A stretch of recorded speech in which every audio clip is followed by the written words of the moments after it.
awesome artist. So, as you all know, new comic books are on a freeze in the industry right now. No new books going to any shop. So, what I did is I got 300 mystery comics. It's like 100 count in 3 boxes, and I'm gonna break them up over a bunch of videos that will hopefully last us through the freeze. And I'll probably try to get some art books and stuff too. But this video in particular is just devoted to 20 of the mystery books, and I'm going into this blind. I have no clue what they are, and we'll just discover what I got together. So first of all, I got Green Lantern Emerald Dawn 2. This is issue number 4, and I don't know too much about the Green Lantern, especially from this time here. I think this was right around like either 1990 or 91, and kind of around the period of the Armageddon storyline. So this could have been, let's see, it'll tell it, yeah, July 91 here. And yeah, so this is, one of the older books with the older toothy paper and the newsprint, as they call it. Look at this Beetlejuice ad here too. I always loved the old video game ads for sure. But yeah, I didn't, and I still don't really collect much Green Lantern. I did read like Brightest Day and Darkest Night and all that.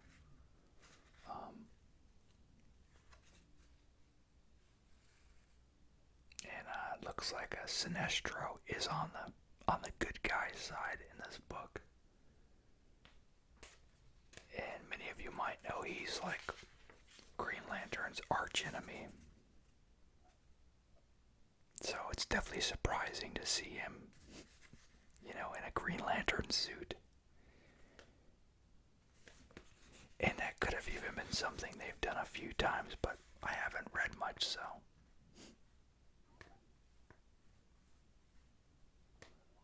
And then for the longest time, I didn't know on this particular, like, mail-in or call-in comic book number here. This is a, Todd McFarlane drawing of Captain America here. I never realized that until recently.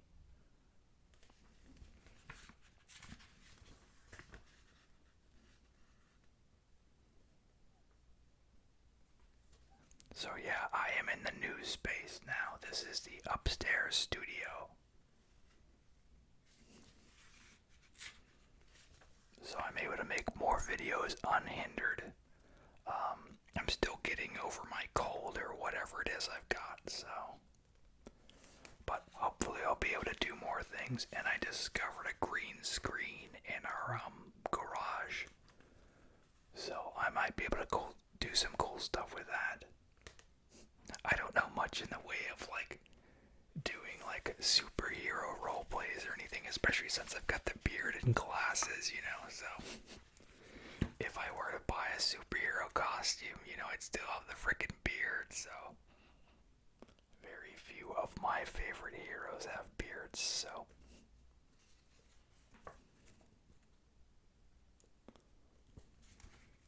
Yeah, so we got this one. Let's move on to the next one. Yeah, and these are a steal, like, it comes out to $1 a piece for these, so really good deal. And of course, if your shop is still open right now, go in there, get some back issues or some trades that you've wanted to get, or, get some art books or something, or, action figures, or, whatever helps. So, and I plan on doing that too, but this is just guaranteed stuff where I had content that I knew I could make for you all, so. Then we have this is Brightest Day Green Lantern Emerald Warriors number 5. And I believe this is a mini-series. And we see here some very gnarly stuff to do with the Red Lanterns,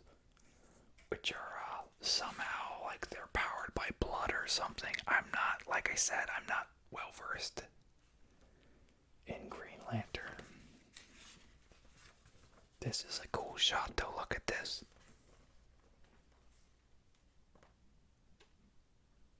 I like that they're able to do like a lot of grand cosmic things. Like, that's what always like appealed to me about like the Fantastic Four and Silver Surfer and all that. Just seeing like these cool space illustrations, you know.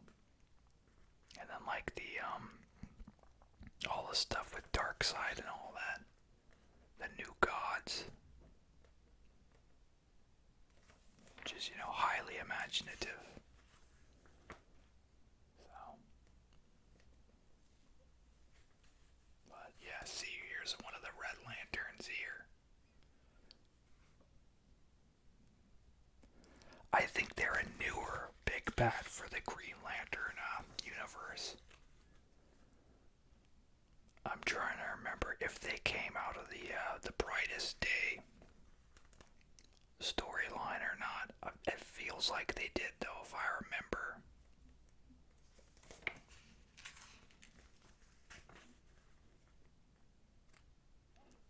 And yeah, even like the last video I did, I pulled like 10 of these mystery books, and I'm a lot more pleased with this run. There's a bigger mix of different books from different time periods, you know. Previously, it seemed like it was all like early 90s stuff, but here we're getting some newer stuff and older stuff. So I'll probably even pick up more of these and try to hopefully get some full story arcs going as well.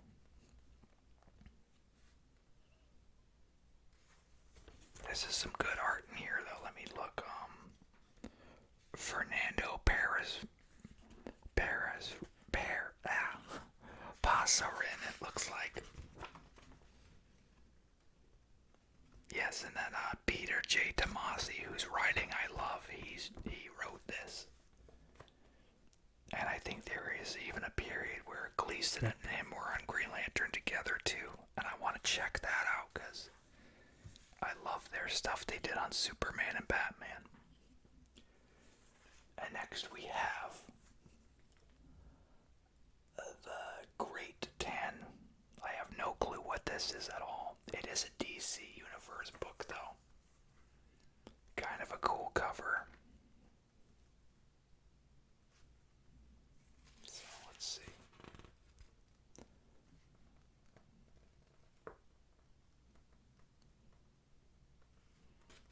Looks like it's part of it is based in the old time period here. So it looks like it's kind of like a group of heroes based in ancient China, maybe. And they are the Great 10.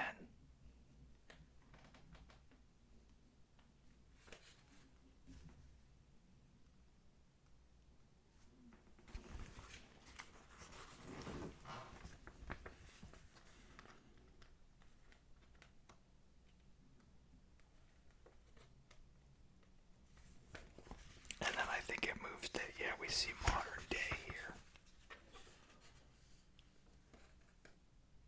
So there was kind of like a setup leading into it, I guess.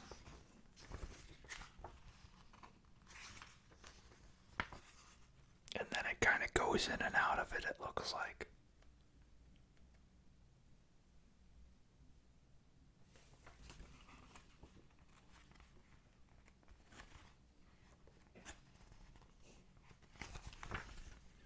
And then it looks like there's a Batman preview in the back. Batman Doc Savage.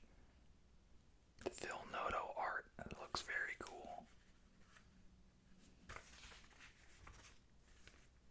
I don't think there's any scripting here, though.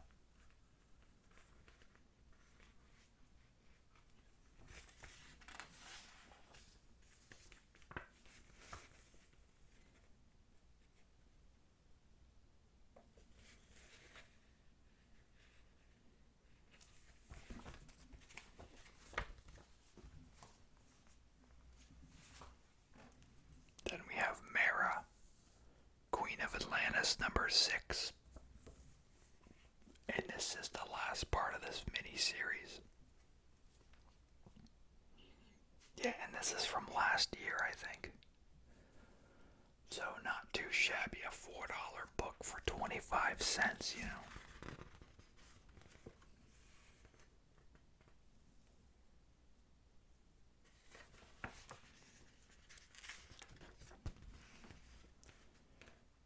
Yeah, I really don't know too much outside of Batman and Superman in the DC universe. So it's always fun when you have the opportunity, especially with something like this, to get a sampling of some other books, you know.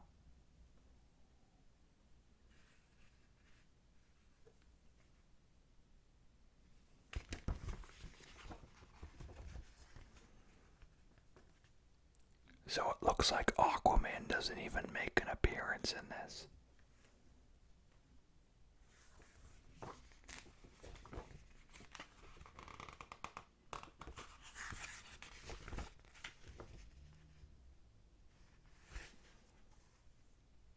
And then it looks like it bleeds into Aquaman number 38.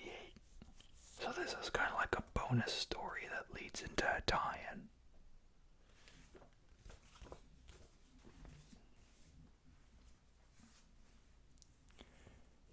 Next we have Slash and Burn.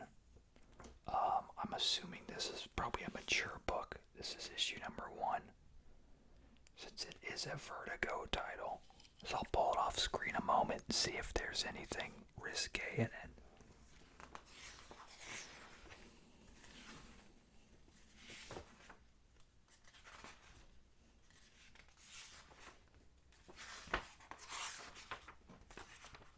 Alright, it seems safe enough. So it looks like it's about a female firefighter from the first bit that I looked at.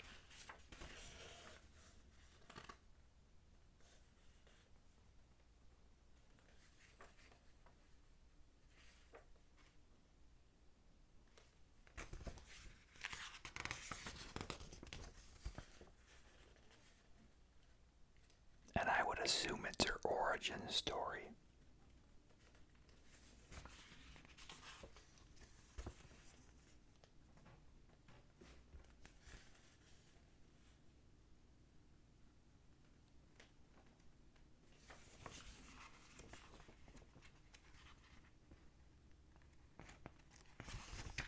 Seeing if there's like a big reveal at the end. I'm not really seeing one.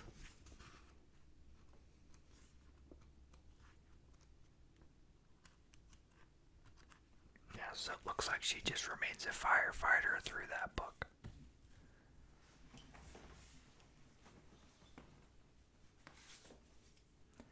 Next we have Superman Unchained, number 8. And I actually used to own this whole storyline. I think it was a 12-part miniseries. Scott Snyder wrote it, Jim Lee drew it.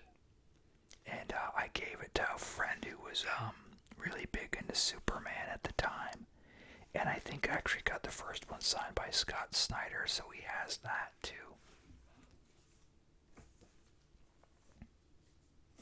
But I remember it being not too shabby. Of course, I love Jim Lee's artwork. But if I remember, this creation right here is like the U.S. government's contingency. If they ever felt Superman stepped out of line, they would have someone of equal power to kind of like take him down a peg. And that's what this story is about, I believe. If I remember, I don't remember everything, but I think that was it.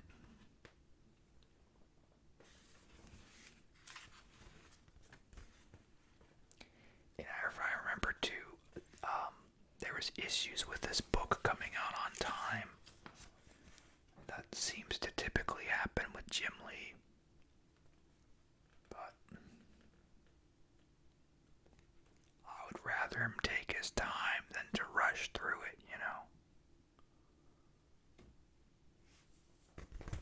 And I would imagine with his even more focused editorial role that it's harder to get drawing and stuff done. But he is doing a cool thing if you've got the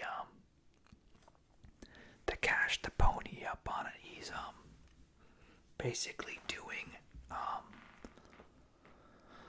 commissions that he's raising money to donate to comic shops that are really not doing well with this whole state of emergency situation. This is a cool one here. Look at that.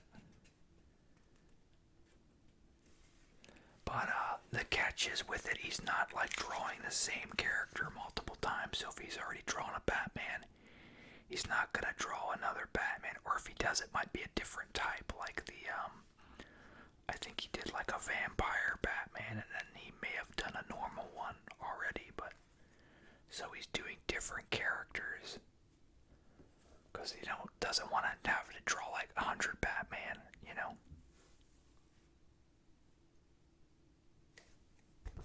And there might be a few other artists doing that too, but I think if you follow him on Facebook and stuff, you should see him there.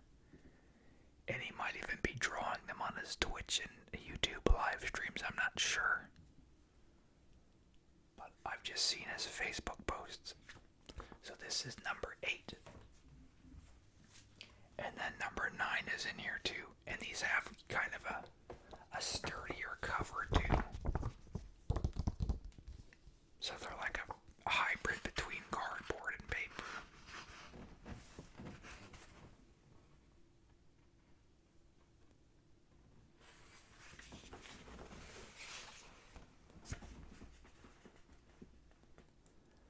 And I think these are done with assistance by someone.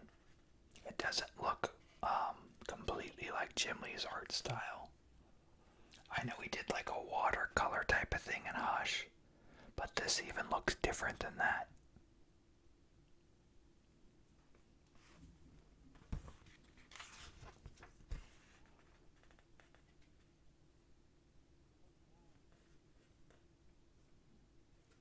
And then you can also note this is the New 52 Superman suit design, so. And you can see the whole thing is based in New 52 because even Wonder Woman, and I don't know about that Batman though, but that Wonder Woman is definitely the New 52 one.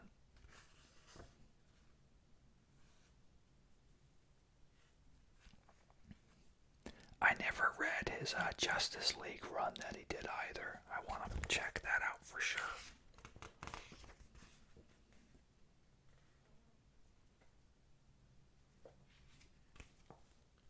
Yeah, and this one was 5 cover price, and this was 4, so yeah, not bad, like I said.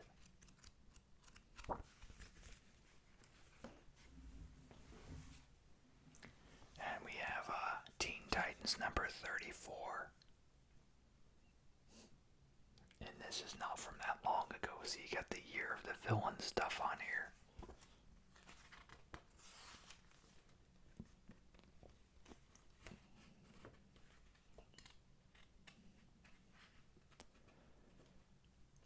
I stopped reading the Teen Titans, I think at maybe issue 20 or so.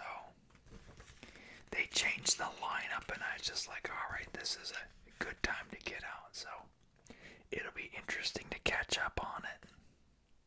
See what this issue is about at least. This is by Bernard Chang as the artist.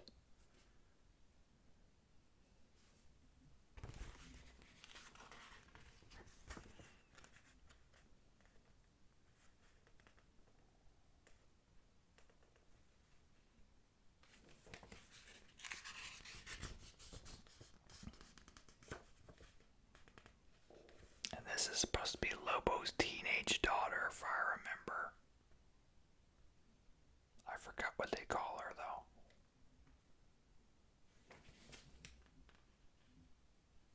I guess it's a Crush, maybe it says Crush.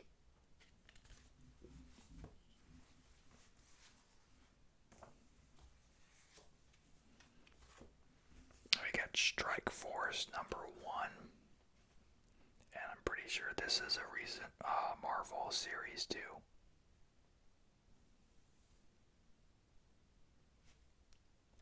So, at first glance I thought this was a Jay Lee cover, but it's not.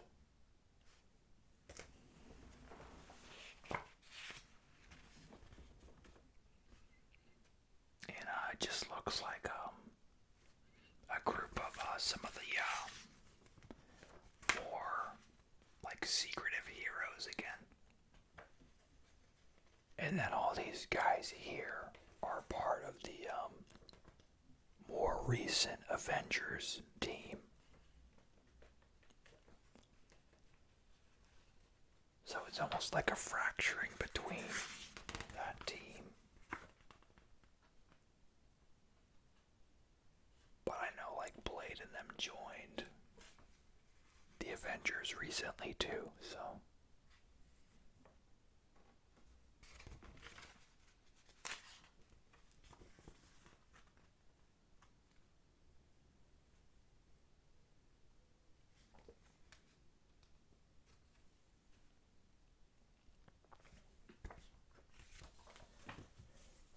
And then there is Strike Force number 2 in here as well. So I would assume more of the same.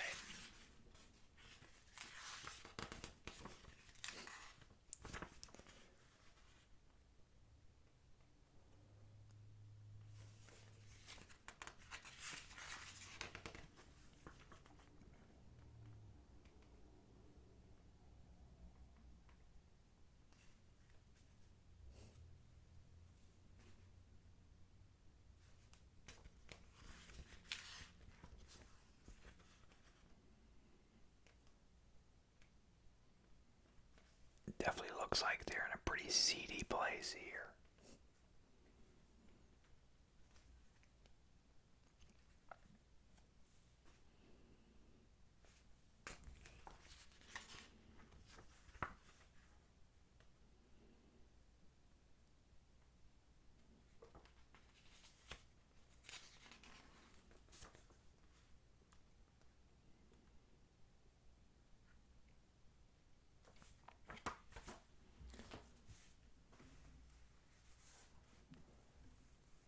Then we have the girl who would be Death. So this is an origin story about Death from Sandman. And this is a Vertigo book, so once again, some mature content.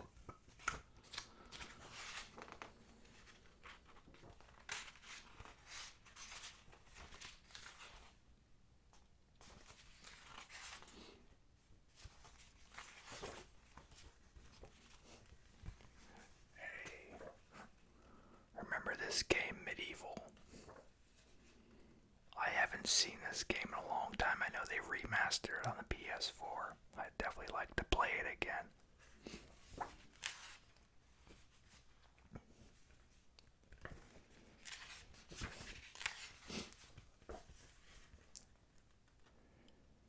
There's quite a bit of nude scenes in this, so it's not really too graphic, but I still don't want to show that off.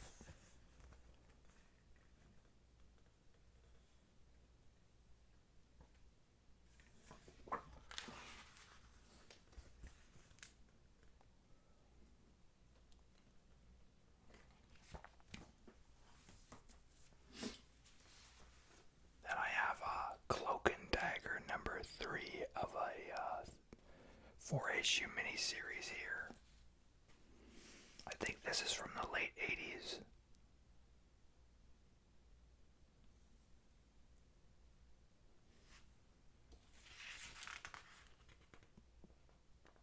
Early 80s, 1983, wow.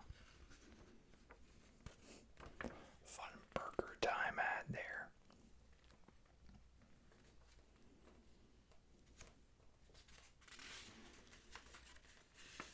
Yeah, I don't know much about Cloak and Dagger either. I've just seen them pop in a few times for Spider-Man. This is some good art though. This is a really cool shot. I like the work on the pipes and everything here.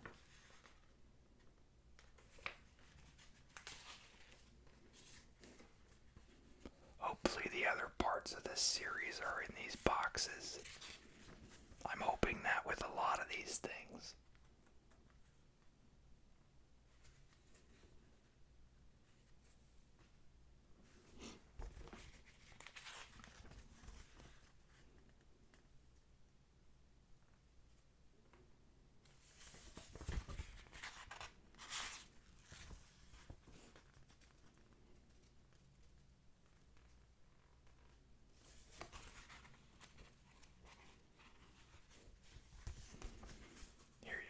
Here's a great Saturday morning on NBC.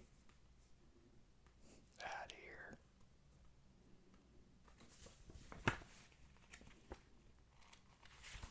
And here's a Q-bird on the back.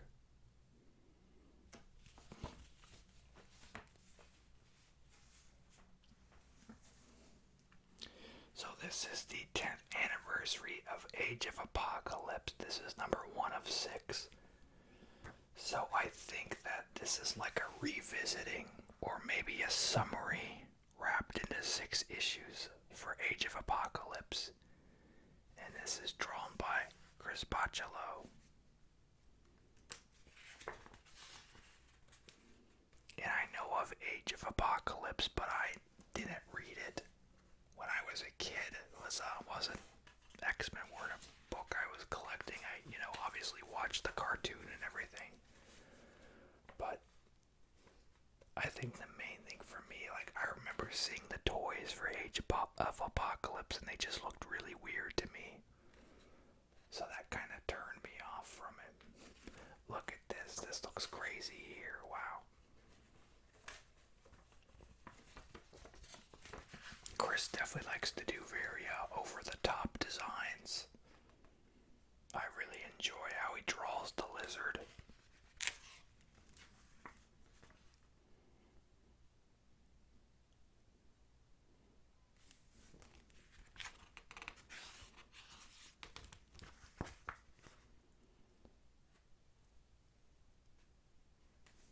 He's very stylized for sure.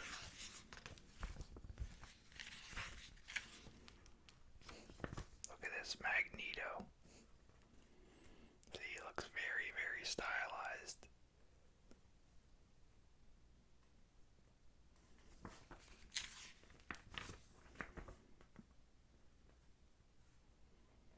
Storm looks pretty cool there too.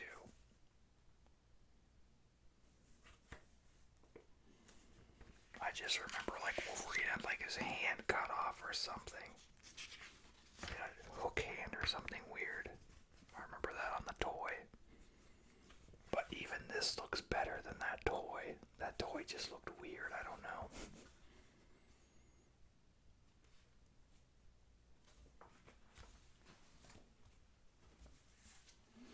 Then we have the X-Men versus Avengers number 4 of 6. And this is like one of the spin-off offshoots from the special. So these were like where you could see the fights in more detail.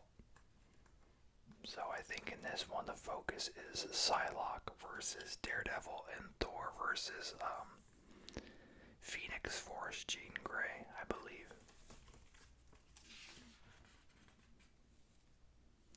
Oh, Emma Frost, yeah.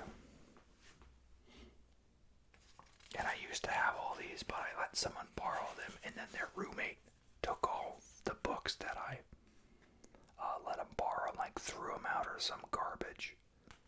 So this was actually like the last crossover or big event from Marvel I really enjoyed.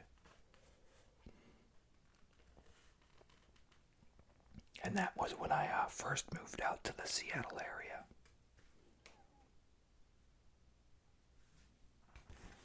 Like the month it launched is the month I moved out here. So I remember very erratically trying to find a shop to start buying the series at. In the shop that I picked up the first issue from is not a shop that's even in business anymore. And they didn't have a really good customer service experience, so I'm glad that I stuck with Everett Comics for my main shop. I love this art too. It's definitely like heavily like digitally colored, but it looks, very like liquidy and just dynamic to me. So, okay, that's why, because it's got Brandon Peterson does a good job at drawing, and I guess he's colored it too, yeah. So he has a real knack for blending the coloring in with his line work.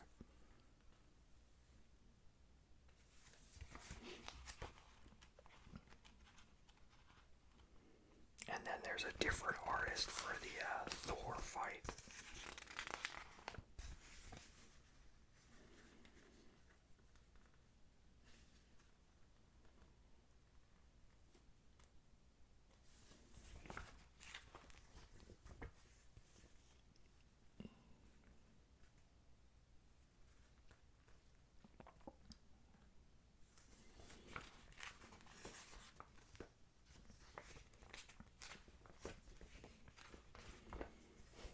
Look at this shot here. Oh man, I didn't realize he completely shattered her body here. Wow. See, this is her legs there. Dang.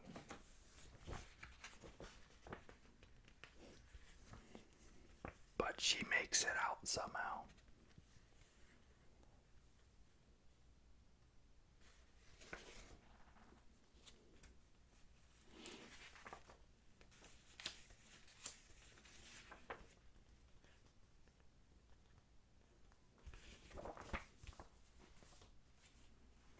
Oh man, this really excites me here. This is a Steranko Captain America variant cover. So this pretty much is the price of the box here. This makes the whole thing worth it.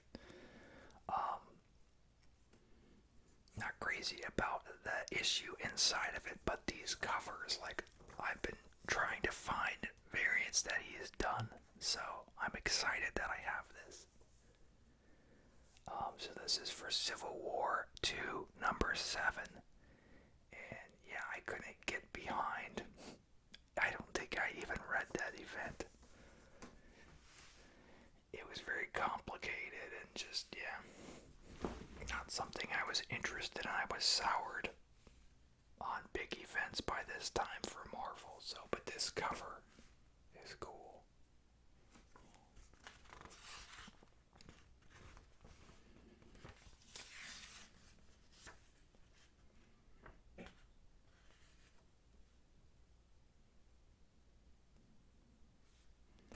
And I'm trying to even remember the premise of this. This is kind of a cool shot here, though, but the slight spine alignment screwed it up there. Who's the artist on this? Let's see. Oh, okay, David Marquez.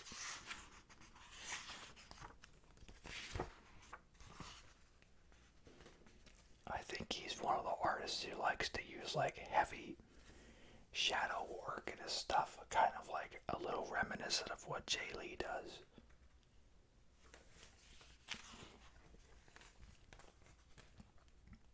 I think he did a more recent Old Man Logan mini-series too. Not the original one, but another one.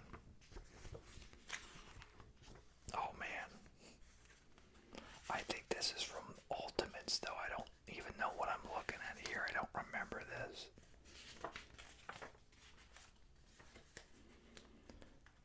Looks like we see Miles with a impaled Captain America here. I don't remember this even happening.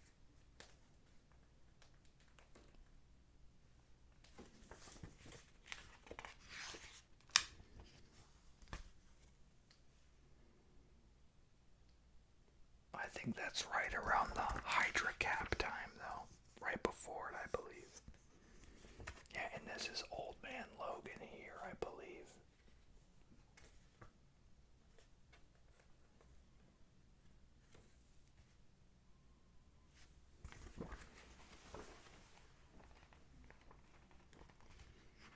Well, I guess that was like a prediction.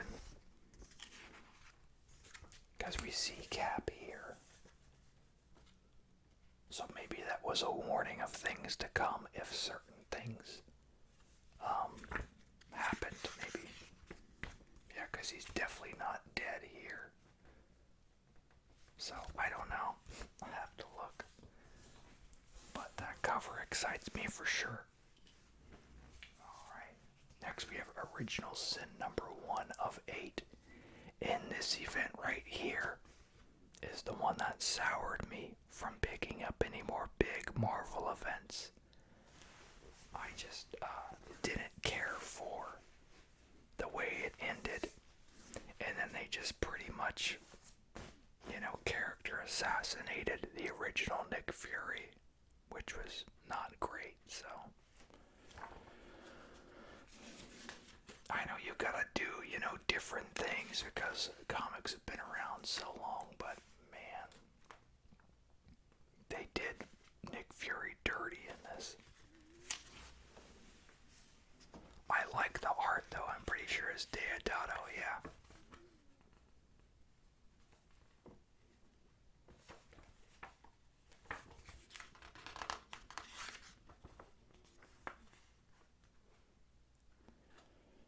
So it was revealed that when Nick Fury disappeared all those years ago, he became the Watcher on the Wall. He had allowed a whole bunch of horrible things to happen.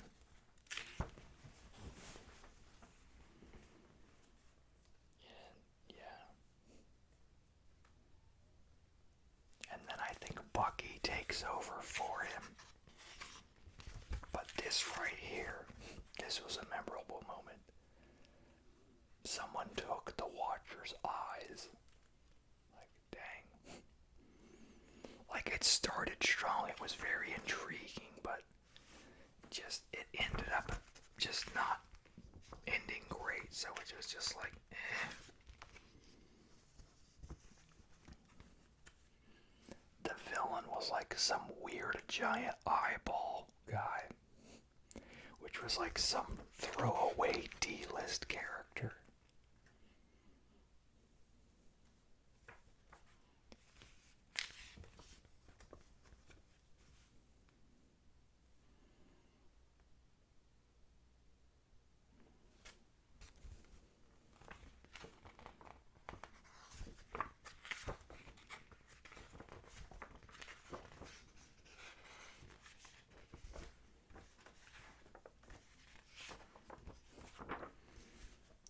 The Watcher's eye there.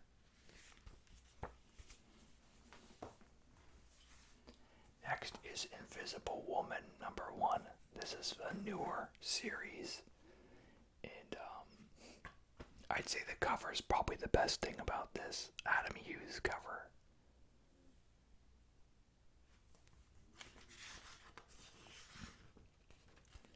But I haven't read it yet, but the cover is very cool. The inside art doesn't look bad either, though. Looks digital, but yeah.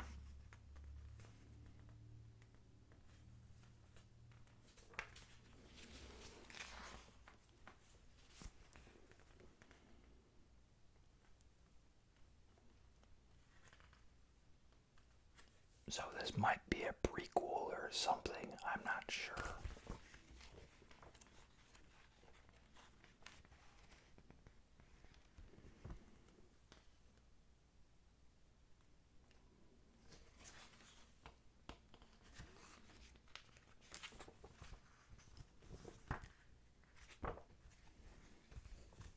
And I'm pretty sure this came out this year.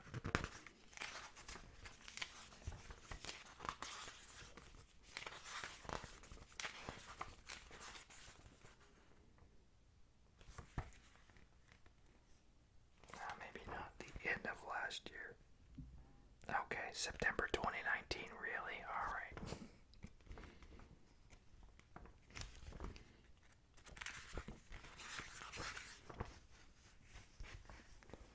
Yeah, I'll check it out though. I'll probably read most of this stuff that I got. My main thing is if I can get a full run to have like a complete story, So next is Agents of Wakanda, number 1.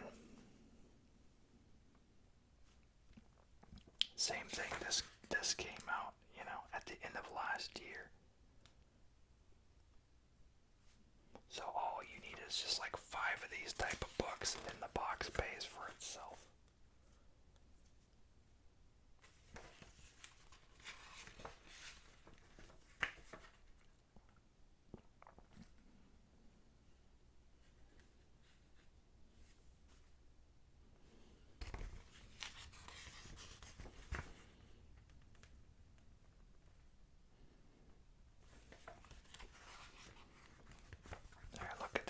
image here. Wow. Something gnarly going on, for sure.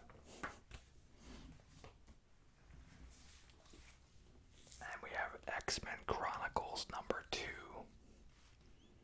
This looks like one of the original Age of Apocalypse books here. It says after Xavier, the Age of Apocalypse.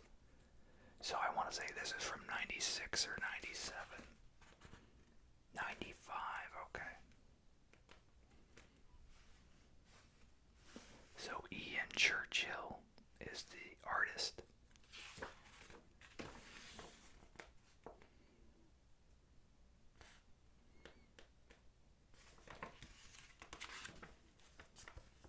Yeah, see, Wolverine's hand is cut off here.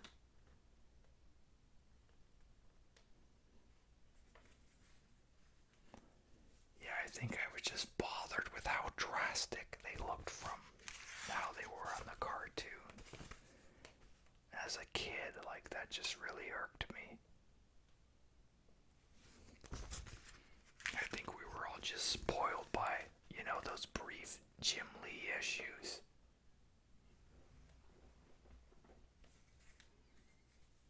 But this is fun and dynamic too, but at the time we didn't really appreciate it, I would say.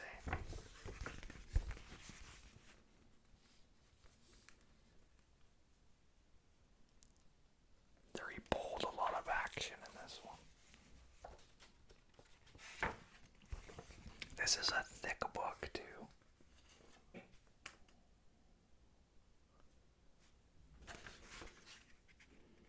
This was $4 at the time. This is when most books were, I think, around $2.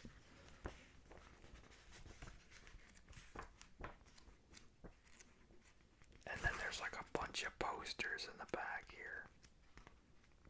A lot of posters, wow. It shows historical moments here.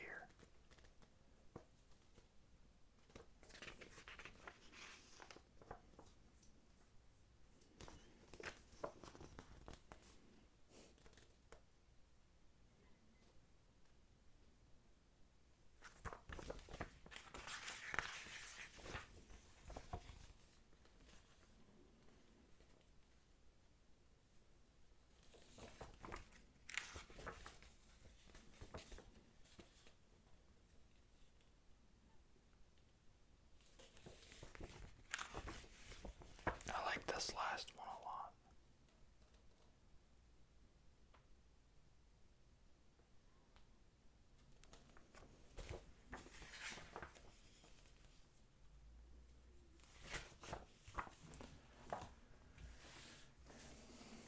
And then we have X-Men #4.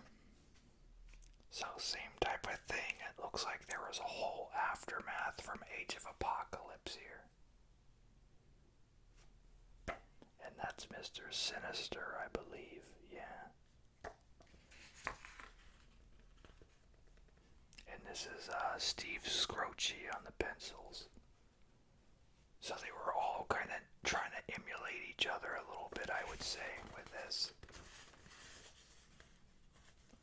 Just very stylized, a lot of bold colors, and, a lot of curvatures. You can just see, all the curves and stuff. I'm trying to remember the main guy that they're trying to do their style off of. I want to say it was Joe Mad, but I could be wrong.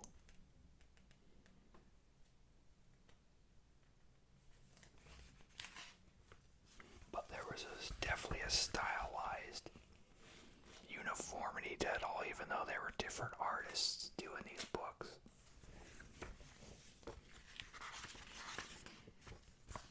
Kind of like how, even when Jim Lee left X-Men, there are people trying to, they had their own style, but you could definitely, they were trying to transition off of Jim Lee.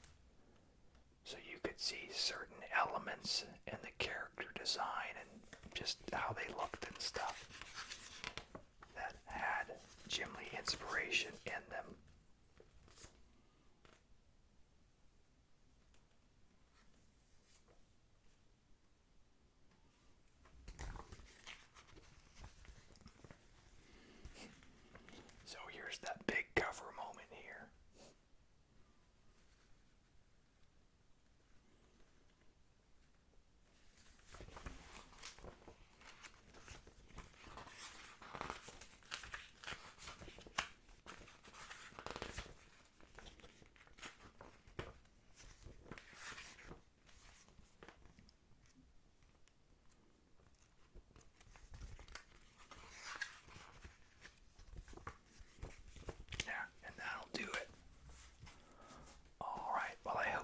enjoyed this first of many mystery comic hauls. As always, let me know what you want to see down below. Let me know what you're excited about, what you want to pick up at your shop that you missed in the past. Stay safe during all this stuff going on. And as always, you all have a super slumber. Thanks.